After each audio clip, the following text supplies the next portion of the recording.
Using Etrade for day trading involves taking advantage of the platform's tools and features designed for frequent trading. Here's a concise guide.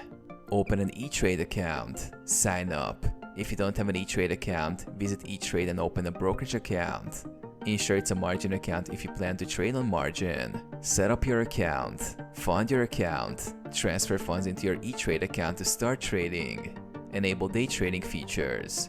Ensure you meet the pattern day trader rule requirements, which include maintaining a minimum balance of $25,000 in your account if you plan to execute 4 or more day trades within 5 business days. Use Etrade's trading platform. Access Power Etrade.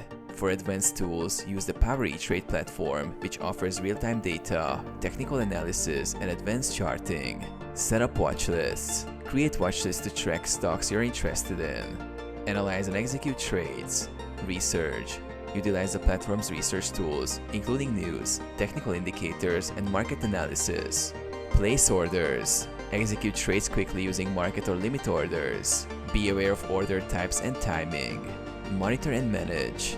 Track performance. Regularly check your portfolio and trades. Use stop-loss orders to manage risk. Review and adjust. Analyze your trades to refine strategies and improve performance.